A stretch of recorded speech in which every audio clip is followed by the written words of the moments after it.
Hello friends, welcome back to my YouTube channel Saran's DIY. இன்றைக்கி நம்ம ஆரி ஒர்க்கில் ring and frame fixing பற்றி தான் நம்ம பார்க்க போகிறோம். இந்த மாதிரி நிறைய வீடியோஸ் பார்க்க மறக்காமல் நம்ம சேனலை சப்ஸ்கிரைப் பண்ணிக்கோங்க. பக்கத்தில் இருக்க பெல் ஐக்கனும் கிளிக் பண்ணிக்கோங்க. ஸோ இந்த ரிங் பார்த்திங்கன்னா இது அட்ஜஸ்டபிள் ரிங்கு, இது வந்து அயன் ரிங்கு. ஸோ இதுக்கு வந்து 4 லெக்ஸ் கொடுத்துருப்பாங்க. அதுக்கு ஃபிக்ஸ் பண்ணுறதுக்கு நம்ம அந்த ரிங்லேயே வந்து பார்த்திங்கன்னா ஒரு பிளேஸ் கொடுத்துருப்பாங்க, அதில் தான் நம்ம ஃபிக்ஸ் பண்ண போகிறோம். இந்த 4 லெக்ஸ்லேயும் வந்து ஸ்க்ரூவும் கொடுத்துருப்பாங்க. அந்த ஸ்க்ரூவை ரிமூவ் பண்ணிவிட்டு நம்ம இதில் ஃபிக்ஸ் பண்ணணும். எப்படி ஃபிக்ஸ் பண்ணுறதுன்னு பார்க்கலாம் வாங்க. ஃபர்ஸ்ட் நீங்கள் இந்த ஸ்க்ரூவை வந்து ரிமூவ் பண்ணிவிடுங்க. நெக்ஸ்ட்டு தான் ஸ்டாண்டில் ஃபிக்ஸ் பண்ணணும். ஆல்ரெடி நம்ம பேசிக்காக ஆரி ஒர்க்குக்கு தேவையான மெட்டீரியல்ஸ் வீடியோ அப்லோட் பண்ணியிருக்கோம். நான் ஸ்க்ரீனில் டேக் பண்ணுறேன், மறக்காமல் செக் பண்ணி பாருங்கள். இதில் என்னென்னு பார்த்தீங்கன்னா மேலே வந்து நீங்கள் ரிங் ஃபிக்ஸ் பண்ணுவீங்க. ஸோ மேலே ப்ளெயினாக இருக்கணும், கீழே தான் நீங்கள் வந்து அந்த லெக்ஸை ஃபிக்ஸ் பண்ணுற ஏரியா. ஸோ நிறைய பேர் இதை மிஸ்டேக் பண்ணிவிடுவாங்க, ஆப்போசிட்டாக வச்சுடுவாங்க. அந்த மாதிரி பண்ணக்கூடாது.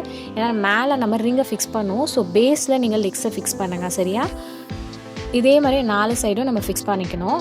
இந்த ரிங்கை எப்படி வாங்குறதுன்னு பார்த்தீங்கன்னா ஆன்லைன்லேயும் சேல் பண்ணுறாங்க. லோக்கலில் கேட்டிங்கன்னா நிறைய லோக்கல் ஷாப்ஸ்லேயும் இருக்கும். ஸோ இது ரேட் வந்து 500லேருந்து ஸ்டார்ட் ஆகுது. இந்த ஸ்டாண்டை பார்த்திங்கன்னா அடிக்கடிக்கு நீங்கள் ரிமூவ் பண்ணியும் ஃபிக்ஸ் பண்ணிக்கலாம். ஸோ உங்களுக்கு ப்ளேஸும் ரொம்பவே சேவ் ஆகும். ஆரி ஸ்டாண்ட் யூஸ் பண்ணுறதுல என்ன பெனிஃபிட்னு பார்த்தீங்கன்னா பேக் பெயின் அவ்வளோ வராது மோஸ்ட்டாக. ஸோ நீங்கள் வந்து நிறைய பேர் பிக்னஸ் தெரியாமல் வெறும் ரிங் மட்டும் வச்சு ப்ராக்டிஸ் பண்ணுவாங்க. அந்த மாதிரி பண்ணாதீங்க. ஆரி ஸ்டாண்டு மட்டும் ஒன்று வாங்கிக்கோங்க. ஸோ அதை வச்சு நீங்கள் ப்ராக்டிஸ் பண்ணிங்கன்னா நீங்கள் அந்த பேக் பெயின் எல்லாம் ரொம்பவே அவாய்ட் பண்ணலாம். நிறைய பேர் வந்து ரொம்பவே இன்ட்ரெஸ்ட்டாக இருப்பாங்க ஆரி ஒர்க்கில். ஸோ ஸ்டார்ட் பண்ணுவாங்க, ஒரு 1 or 2 டேஸ்லேயே வந்து பேக் பெயின் இருக்குது அப்படின்னு சொல்லிட்டு ஸ்டாப் பண்ணிடுவாங்க.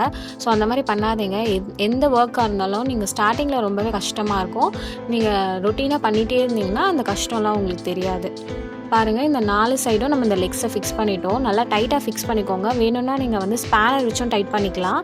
ஸோ இந்த மாதிரி இந்த பேஸில் வந்து தரையில் வந்து இந்த மாதிரி ஃபிக்ஸ் ஆகணும், ஆடாமல் ஃபிக்ஸ் ஆகணும். ஏன்னா நீங்கள் ஒர்க் பண்ணுவீங்க, ஸ்பீடாக ஒர்க் பண்ணுறப்போ அது ரொம்ப ஆடும். ஸோ நல்லா டைட் பண்ணிவிட்டு இந்த மாதிரி ஃபிக்ஸ் பண்ணிடணும். நெக்ஸ்ட் பார்த்தீங்கன்னா ரிங்கு. ஸோ இது வந்து டபுள் ரிங்காக இருக்கும். நான் யூஸ் பண்ணுறது சைஸ் பார்த்தீங்கன்னா 18 இன்ச்சு. ஃபஸ்ட்டு இது உட்டனில் தான் இருக்கும். நான் இந்த மாதிரி டேப் வந்து சுற்றி வச்சுருக்கேன். நீங்கள் டேப்பு இல்லைனா நாடா இல்லை இந்த மாதிரி ஒயிட் கலர் ஹாஸ்பிட்டல் டேப் இருக்கும்ல, ஸோ இந்த மாதிரி கூட நீங்கள் யூஸ் பண்ணிக்கலாம். இந்த மாதிரி டேப் போட்டு யூஸ் பண்ணிங்கன்னா கிளாத்தில் வந்து டேமேஜ் எதுவுமே வராது. ஏன்னா நம்ம டைட்டாக ஃபிக்ஸ் பண்ணுறப்போ கிளாத் டேமேஜ் ஆக வாய்ப்பு இருக்குது. அதனால தான் இந்த டேப்பே இல்லை ஏதோ நம்ம ஃபிக்ஸ் பண்ணி யூஸ் பண்ணுறோம். இது பார்த்திங்கன்னா அப்பர் ரிங்கு. இதில் தான் நம்மளுக்கு வந்து இந்த அட்ஜஸ்ட்மெண்ட் எல்லாம் வந்து பண்ணுவோம். இது அப்பர் ரிங்கு, இது லோயர் ரிங்கு. இதில் தான் நம்ம கிளாத்தை ஃபிக்ஸ் பண்ணுவோம். ஓகேவா? நெக்ஸ்ட்டு நம்ம கிளாத்தை எப்படி ரிங்கில் ஃபிக்ஸ் பண்ணுறது அப்படின்றதான் பார்க்க போகிறோம்.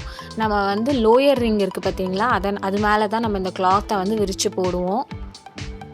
ஸோ பாருங்கள், இந்த மாதிரி தான் நம்ம போடணும். ஃபஸ்ட்டு கிளாத்தில் பார்த்தீங்கன்னா நிறைய டிஃப்ரென்ஸ் இருக்குது. நான் யூஸ் பண்ணியிருக்கிறது இப்போ பார்த்தீங்கன்னா நார்மல் கிளாத் தான். பட் சில்க் காட்டன் கிளாத்தாக இருந்தால் நீங்கள் வந்து இப்படி இழுத்து பாருங்கள், கையில் வந்து கீறி பாருங்கள். ஸோ அந்த டைமில் வந்து த்ரெட்டு எந்த சைட் போகுது அப்படின்னு பாருங்கள். அந்த சைட் ரொம்ப பிடிச்சி இழுக்காதீங்க, ஓகேவா? அதுக்கு ஆப்போசிட் சைட் பிடிச்சி இழுங்க.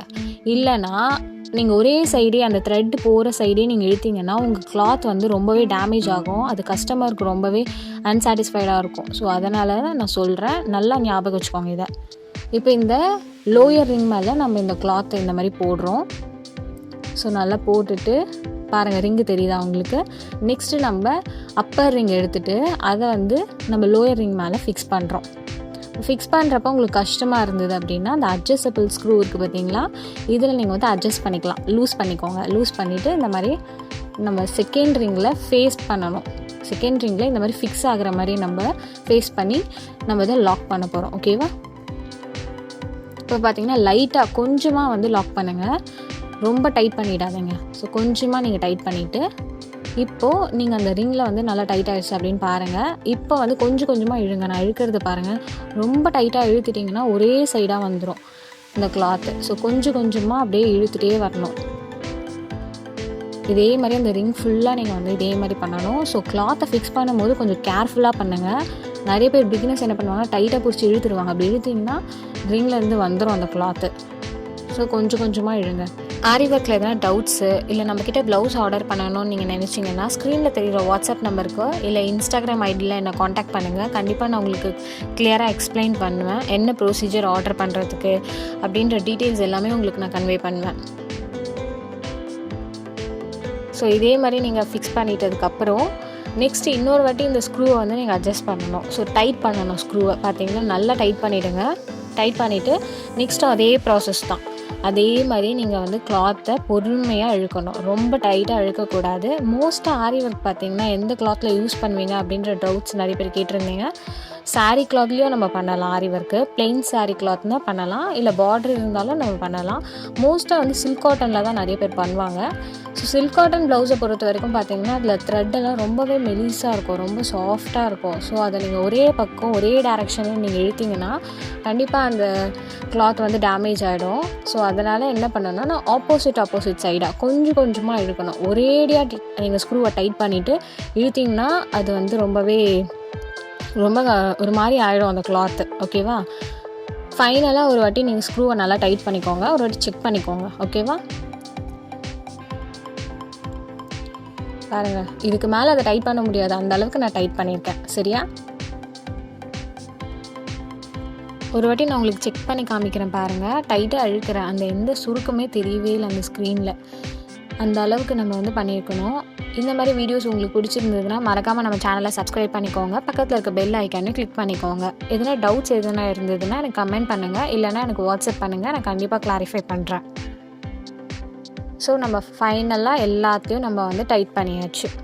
பாருங்கள், எந்த ஒரு சுருக்கமும் இல்லாமல் ஃப்ரேமில் அழகாக ஃபிக்ஸ் பண்ணியிருக்கோம் பாருங்கள். ஸோ பிகினர்ஸ் வந்து டேமேஜ் பண்ணாமல் கிளாத்தை டேமேஜ் பண்ணாமல் நீங்கள் வந்து ஃபிக்ஸ் பண்ணிக்கோங்க. பிகாஸ் வந்து கஸ்டமர் கிட்டேருந்து ஒரு ப்ளவுஸை நீங்கள் வாங்கி பண்ணுறீங்கன்னா அவங்க கண்டிப்பாக வந்து அவங்கள சாட்டிஸ்ஃபை பண்ணணும் அந்த அளவுக்கு. ஸோ இதில் ஒரு ட்ரிக் இருக்குது. என்னென்னு பார்த்தீங்கன்னா, இந்த மாதிரி நீங்கள் ஃபிக்ஸ் பண்ணிவிட்டு இந்த மாதிரி அடித்து பார்த்தீங்கன்னா ட்ரம்ஸ் சவுண்டு கேட்கும். ஸோ நீங்கள் அந்த மாதிரி பண்ணி பாருங்கள், கண்டிப்பாக உங்களுக்கு ட்ரம்ஸ் சவுண்டு கேட்கும். அப்படி கை வந்து உள்ளே போகுது, அந்த சவுண்ட் கேட்கல அப்படின்னா நீங்கள் ஒழுங்காக ஃபிக்ஸ் பண்ணலன்னு அர்த்தம். இதை நீங்கள் செக் பண்ணிக்கலாம். இப்போ ஸ்டாண்டில் எப்படி நம்ம ரிங்கை வந்து ஃபிக்ஸ் பண்ணுறது, ஒரு கிளாத்தை அட்டாச் பண்ணிவிட்டு இந்த ஃப்ரேமில் எப்படி நம்ம ஃபிக்ஸ் பண்ணுறது ஸ்டாண்டில் அப்படின்றத பார்க்க போகிறோம். ஸோ பாருங்கள், கீழே இருக்க கிளாத்தெல்லாம் எடுத்துக்கோங்க. ஸோ எடுத்துகிட்டு நம்ம வந்து கீழே இருக்கிற ரிங் தெரியும், அந்த இடத்துல தான் இந்த ஸ்டாண்டை நம்ம ஃபிக்ஸ் பண்ண போகிறோம். ஓகேவா? பாருங்கள், நிறைய பேர் ஃபிக்ஸ் பண்ணுறப்ப மாற்றி ஃபிக்ஸ் பண்ணிவிடுவாங்க. அதுக்காக நான் கிளியராக பண்ணுறேன். கீழே நம்ம கிளாத்துக்கு கீழே பாருங்கள், கீழே இருக்கிற ரிங்கும் இந்த ஸ்டாண்டும் ஃபிக்ஸ் ஆகிருக்கணும். பாருங்கள், உங்களுக்கு தெரியும். ஸோ இந்த மாதிரி தான் நீங்கள் ஃபிக்ஸ் பண்ணணும் ஃப்ரேமை. நிறைய பேர் உல்ட்டாவாக ஃபிக்ஸ் பண்ணிடுவாங்க, அந்த மாதிரி பண்ணக்கூடாது. ஸோ உங்களுக்கு நான் திருப்பி காமிக்கிறேன், நல்லா பாருங்கள். அந்த ஹூக்கில் வந்து அந்த ரிங் வந்து நல்லா ஃபிக்ஸ் ஆகிருக்கும். அந்த பிளேஸ் மாதிரியே நம்ம பார்த்தோம்ல, அந்த இடத்துல அந்த ஃப்ரேமில் நம்ம கரெக்டாக ஃபிக்ஸ் ஆகிருக்கும். அப்படி உங்களுக்கு ரொம்ப டைட்டாக இருந்ததுன்னா இந்த ஸ்க்ரூ மாதிரி ஒன்று கொடுத்துருப்பாங்க, அதை வச்சு நீங்கள் டைட் பண்ணிக்கலாம், இல்லை லூஸ் பண்ணிக்கலாம். அந்த மாதிரி ஃப்ரேமில் ஃபிக்ஸ் ஆகலை உங்கள் ரிங் அப்படின்னா இந்த மாதிரி லூஸ் பண்ணிக்கலாம், இல்லை டைட் பண்ணிக்கலாம். ஓகேவா? ஸோ நம்ம ஃபிக்ஸ் பண்ணியாச்சு. இன்னொரு முக்கியமான இன்ஃபர்மேஷன் என்னன்னு பார்த்தீங்கன்னா, ஏன் நம்ம ஸ்டாண்டை வந்து ரொம்ப டைட்டாக ஃபிக்ஸ் பண்ணுறோம், அந்த ஸ்பேனர் போட்டு நான் டைட் பண்ண சொன்னேன் பார்த்தீங்கன்னா, ஏன்னா நீங்கள் ஸ்பீடாக ஒர்க் பண்ணுறப்போ உங்கள் ஸ்டாண்ட் வந்து ஆடும், லூஸாக இருந்ததுன்னா ஆடும். அப்போ உங்களுக்கு ரொம்பவே டிஸ்டர்பன்ஸாக இருக்கும், அதை அவாய்ட் பண்ணிக்கோங்க. நெக்ஸ்ட்டு முக்கியமான இன்ஃபர்மேஷன் பார்த்தீங்கன்னா, நீங்கள் ஒர்க் பண்ணுறப்போ நிறைய பேர் கையை வந்து ஊனிட்டே வேலை செய்வாங்க, அந்த கிளாத் மேலே ஊனிட்டே பண்ணுவாங்க. அந்த மாதிரி பண்ணவே கூடாது. அந்த மாதிரி பண்ணிங்கன்னா லூஸ் ஆகிடும் கிளாத்து. அப்போ வந்து உங்களுக்கு அந்த இடத்துல வந்து சுருக்கம் தெரியும். ஓகேவா? அதனால் என்ன பண்ணணும், எப்பயுமே கையை நல்லா தூக்கிட்டு உங்கள் நீடில் மட்டும்தான் உங்கள் கிளாத்தில் படணும், அந்த அளவுக்கு நீங்கள் ஒர்க் பண்ணணும். ஸோ இந்த மாதிரி யூஸ்ஃபுல்லான வீடியோஸ் பார்க்க மறக்காமல் நம்ம சேனலை சப்ஸ்கிரைப் பண்ணிவிடுங்க. பக்கத்தில் இருக்க பெல் ஐக்கான்